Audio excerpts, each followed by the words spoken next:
The Wishing Well, le podcast qui booste ton bien-être et ton niveau d'anglais.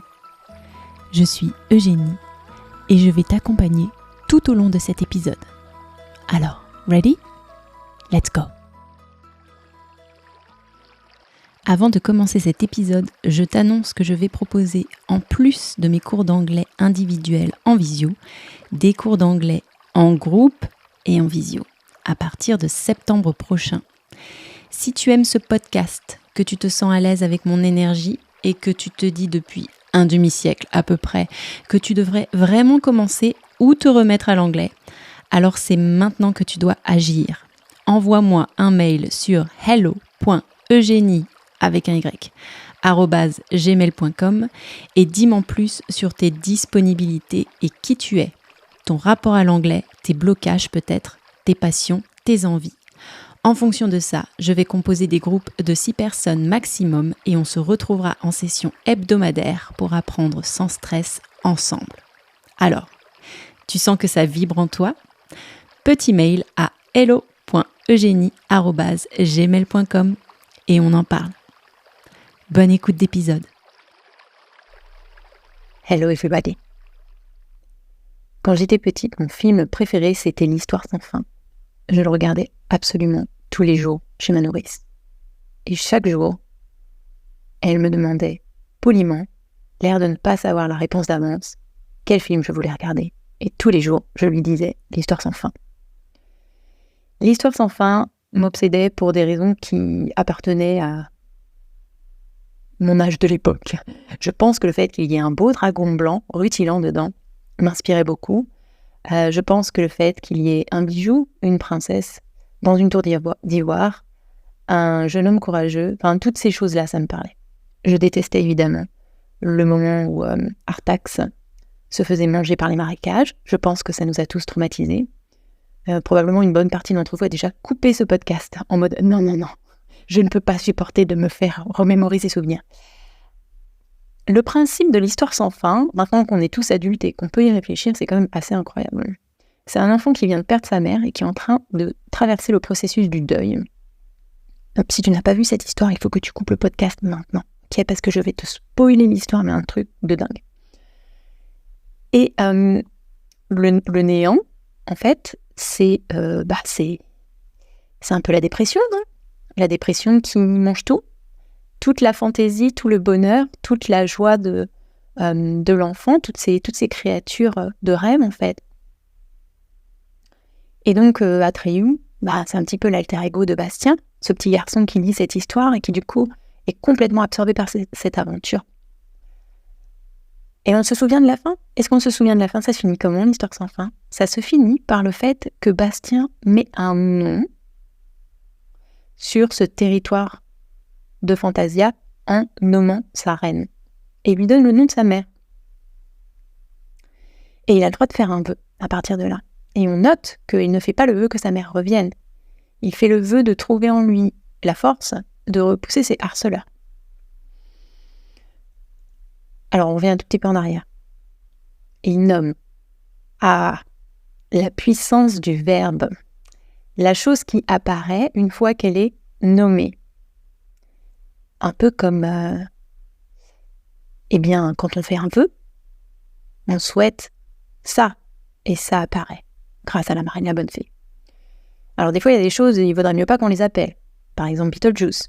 Le dis pas 3 fois, hein, sinon il apparaît. Ça, on retrouve ça dans beaucoup d'œuvres d'art, quel que soit leur média, cette idée que le verbe fait apparaître. Il y a toute une compréhension entendu autour du fait que le verbe appelle la chose et que quand tu le dis, tu crées une forme d'enchantement qui tisse la chose à la réalité. Et après, elle fait partie de ta réalité. C'est un petit peu un outil qui te permet de traverser les plans. De l'autre plan où existe cette chose, par le verbe, par l'enchantement, tu l'as fait apparaître dans ton monde à toi. Alors en anglais, l'enchantement, il y a comme en français plusieurs mots. Enchantment, c'est un terme.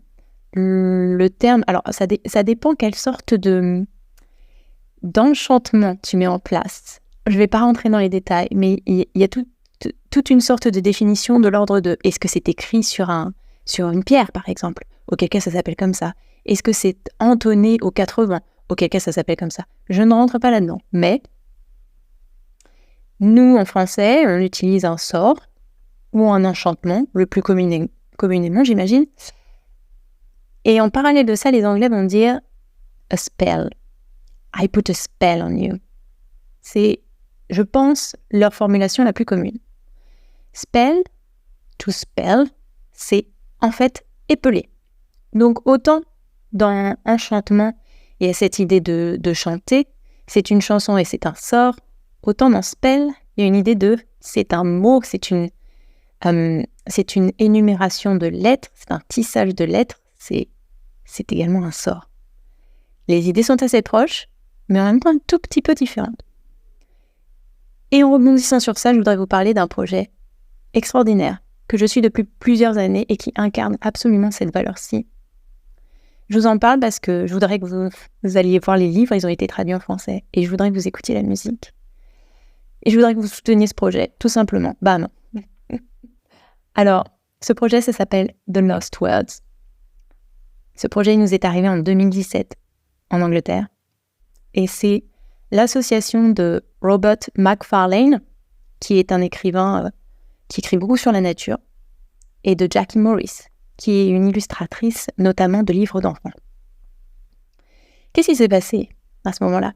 À ce moment-là, sort le nouveau dictionnaire pour enfants, enfin la nouvelle version en tout cas, si je ne me trompe pas, du Oxford Dictionary, et certains mots ont disparu.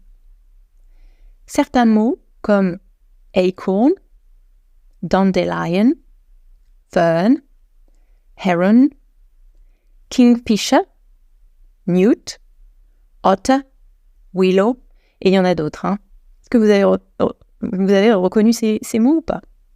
Acorn, c'est le mot pour gland, le gland du chêne, qui est quand même le symbole national, le chêne, oak, O-A-K, pardon, O-A-K, the oak tree. Dandelion, qui vient du français dent de lion, c'est le pissenlit.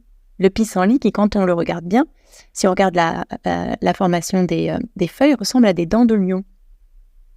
Dandelion. Fern, qui veut dire fougère. Heron, qui veut dire héron. Kingfisher. Kingfisher, c'est quoi alors ? Si on coupe le mot de king, roi, fisher, pêcheur, roi pêcheur, qu'est-ce que ça pourrait être ? C'est un animal. Roi pêcheur, le martin pêcheur. Newt, c'est la salamandre. Otter, c'est la loutre. Willow, c'est le saule. Ces mots-là ne sont plus dans le dictionnaire des enfants. Il y en a d'autres. Renard a disparu. Hirondelle, martinet ont disparu également.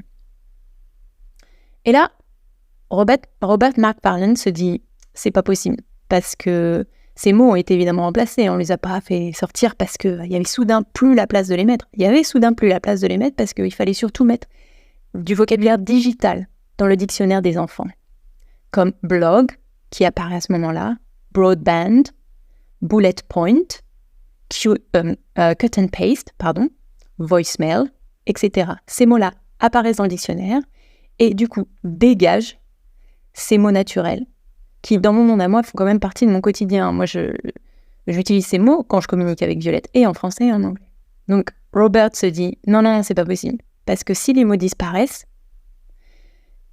on va plus voir les animaux et les végétaux qui correspondent à ces mots dans la nature. Les enfants ne seront plus éduqués à les voir. Et ce qu'on ne voit pas, on ne l'aime pas. Ce qu'on n'aime pas, on ne le protège pas. Ce qu'on ne protège pas, disparaît. C'est un cercle vicieux. Et donc, avec Jackie Morris, il se serre les coudes et il sort un livre. C'est un livre immense qui est plus grand qu'un A4, de poèmes enchantements, qui sont vraiment écrits et tissés comme des enchantements. Ce sont des incantations quand tu les lis. Ce sont des poèmes qui sont faits pour être lus à haute voix, par ces formulations, faire remonter vers le monde des vivants ces créatures qui sont tombées dans l'oubli puisqu'elles n'existent plus dans le dictionnaire des enfants. Et alors évidemment c'est un livre magnifique, vous avez donc toute la poésie enchantement d'un côté, Et puis, vous avez une espèce de transposition visuelle par Jackie Morris de l'environnement dans lequel vit, admettons, l'animal, sans l'animal dedans, donc avec des trous, en fait, comme si l'animal faisait partie du tissage de cet environnement. Une illustration de ça.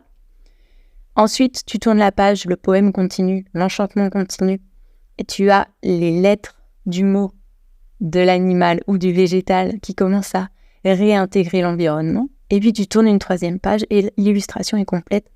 L'animal est dans son environnement. Il est réapparu comme par enchantement parce qu'en lisant la poésie, tu lui as redonné le corps. Ça me donne la chair de poule de vous en parler.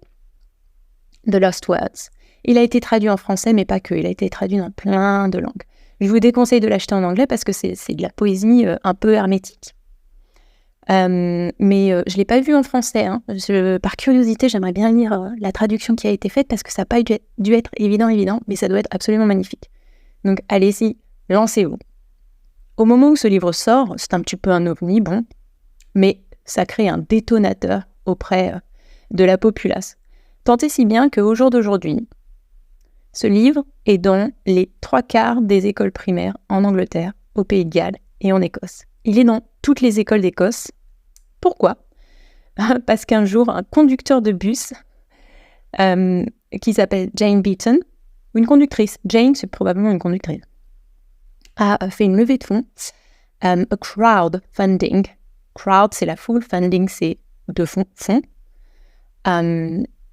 et a récolté 25 000 pounds, donc on parle peut-être de 30 000 euros quand même, c'est pas mal, pour acheter les livres et les distribuer dans absolument toutes les écoles d'Écosse. Absolument toutes les écoles d'Écosse. Voilà. Ce livre est également dans tous les hospices du territoire. Tous. Ça a fait un très, très gros buzz. Je pense que les gens ont en fait été choqués de se dire « Mais oui, c'est vrai. C'est vrai, est-ce que c'est normal de faire disparaître ces mots-là du dictionnaire de nos enfants ? Est-ce que ces mots, du coup, ces animaux, ces végétaux disparaissent de notre réalité ? Et qu'est-ce qu'on peut faire ?» Eh bien, on va acheter le livre. Alors, après ce livre-là, est arrivé un CD. Un collectif de musiciens, de 8 musiciens venant des 4 coins de la planète s'est réuni. Ils se sont enfermés une semaine, je crois, ou 10 jours, dans une propriété pour une retraite, et ils en sont sortis avec un album. L'album s'appelle Spell Songs. Attendez, je réajuste mon micro. Voilà. L'album est magnifique. Toutes les chansons reprennent donc un animal ou un végétal qui fait partie de ce livre, excepté la dernière. La dernière s'appelle The Lost Words Blessing. C'est absolument merveilleux. Je vais vous mettre le lien en commentaire. C'est la bénédiction des mots perdus. Ça s'appelle Lost Words, mots perdus. Et ça regroupe tout le sentiment qui est derrière ce projet, de réenchanter le monde et de sauver la nature qui nous est si chère et qui nous est si proche et à laquelle on ne fait pas assez attention. En 2019, non, ça c'est le premier CD. En 2020 sort The Lost Spells. Donc on a eu le premier livre, The Lost Words, le deuxième livre, The Lost Spells, donc les enchantements perdus. Ouais, hop, on continue avec des mots qui ont disparu du dictionnaire des enfants, des mots comme papillon de nuit, des mots comme... attendez, je me souviens plus de mémoire, je vais tourner les pages de mon livre. Des mots comme oak, chêne, hein. Qu'est-ce qu'on a d'autre ? Goldfish, goldfinch, c'est chardonneret. Des mots comme... Je tombe que c'est sur les illustrations. Jay, les jets des chênes. Des mots comme jackdaw. Jackdaw, c'est les corneilles. Les corneilles, je ne veux pas vous dire de bêtises. Jackdaw. Non, c'est les choucas. C'est les choucas des tours, jackdaw. Les corneilles, c'est raven. Et les corbeaux, c'est crow. C'est bien, ça me fait réviser en même temps. Vous avez donc ce deuxième livre qui sort dans un format beaucoup plus petit. Moi, je l'ai en poche. Je crois que c'est de ce format dans lequel il est sorti. Avec un hardback, couverture reliée. Et puis, en 2021, vous avez le deuxième album qui sort, des Spell Songs, qui est magnifique. Je vous recommande Bird of the Blizzard, Oiseau du blizzard, qui est ma chanson préférée de l'album. Et ils viennent de sortir un troisième album, qui est un live d'un concert qu'ils ont fait au musée naturel au musée d'histoire naturelle, si je vous dis pas de bêtises. Magnifique également, mais du coup là on n'est pas sur du travail, on va dire original, puisque ce sont les chansons qu'il joue en live. Voilà. Alors, je vais vous lire le début de ce qu'ils nous disent dans le deuxième livre, donc The Lost Spells, et on va traduire ensemble. Vous entendez le bruit de la page?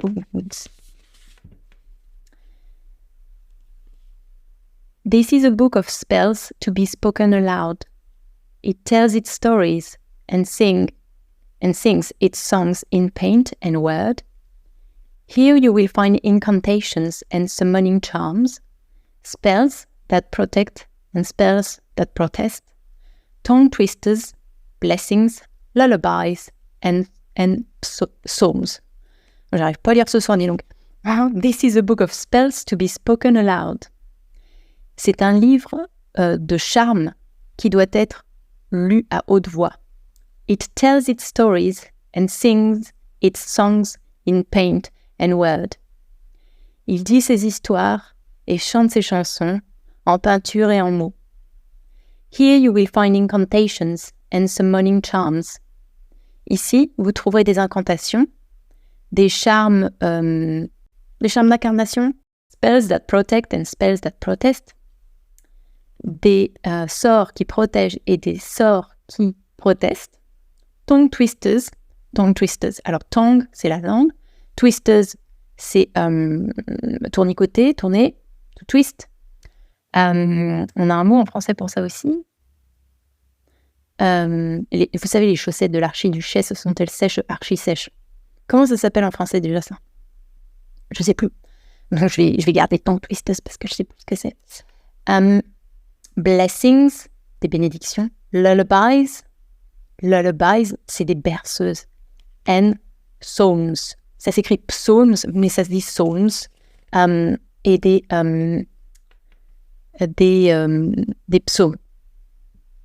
Here you might swoop with a swallow, follow a seal through the sea or sky race with swifts. Here you can listen with owl ears and watch with the eyes of an oak. Here a fox might witch into your mind, or flocks of moth may lift from the page to fill the air. Ici, vous pourrez faire des boucles avec les hirondelles. Suivre les seals, les phoques, through the sea, au travers de la mer, or sky race with swifts, ou faire la course dans le ciel avec les martinets. Here you can listen with owl ears. Ici, vous pouvez entendre avec les oreilles du hibou, de la chouette, owl, and watch with the eyes of an oak, et regarder avec les yeux du chêne, oak. Here a fox might witch into your mind. Ici, un renard peut witch. Alors witch, c'est la sorcière. Donc l'idée, c'est de s'infiltrer en sorcellerie. Into your mind, dans votre esprit. Or flocks of moth may lift from the page to fill the air. Ou des troupeaux flocs. Oui, un groupe de papillons de nuit. Papillons de nuit, c'est moth. Ils ont, pour une fois, c'est nous qui avons le terme littéral, papillon de nuit, et c'est eux qui ont inventé un terme pour dire ce que c'est, moth. May lift from the page to fill the air. Pourraient bien s'élever de la page pour remplir l'air. To fill, c'est remplir. Loss is the tune of our age, hard to miss and hard to bear. La perte est la mélodie de notre temps, difficile à manquer, hard to miss, miss c'est manquer, and hard to bear, difficile à supporter. Creatures, places and words disappear day after day, year on year. Des créatures, des endroits et des mots disparaissent jour après jour, année après année. There has always been singing in dark times. Mais il y a toujours eu du chant dans les périodes sombres. And wonder is needed now more than ever. Et l'enchantement est nécessaire maintenant plus que jamais. To enchant means both to make magic and to sing out. Enchanter veut dire à la fois faire de la magie et chanter So, let these spells ring far and wide, speak their words and seek their art. Let the wide world into your eyes, your voice, your heart. Alors, laissons ces enchantements. Ring, c'est résonner. Résonner far and wide, loin et large, littéralement. Speak their words and seek their art. Speak, dire leurs mots, and seek, et chercher leur art. Let the wide world into your eyes, your voice, your heart. Laisse le monde sauvage dans tes yeux. Attendez, je relis le début de la phrase pour être sûr que je sois dans le contexte. So, let this spell rings far and wide, speak their words and sing their eyes. Let the wide world, oui. Laissez rentrer le monde sauvage, wide world. Le monde sauvage, into your eyes, your voice, your heart. Dans vos yeux, dans votre voix, dans votre cœur. Et je vous mets tous les détails en commentaire. Aujourd'hui, c'est un épisode un peu plus court que d'habitude. Ah bon, c'est pas possible. Après l'épisode de 50 minutes que tu nous as fait sur la peau, tu vas vraiment nous faire un épisode de 22 minutes sur les Lost Words. Absolument. Parce qu'en fait, le reste de travail, c'est à vous de le faire. Quoi ? Utiliser le mot travail ? Non. Le reste du chemin, c'est à vous de choisir de le faire ou pas. Je vous mets tous les détails et tous les liens en commentaire. Allez écouter la musique, allez lire les livres, achetez-les, offrez-les et profitez. Et puis, apprenez la différence entre vos hirondelles et vos martinets. On va commencer par ça. Hein ? Souvenez-vous, ce qui porte un nom et que vous nommez existe grâce à vous. Il n'y a pas de petit enchantement pour sauver les choses qui sont en train de disparaître. Nommez-les. Je crois que j'ai fait le tour.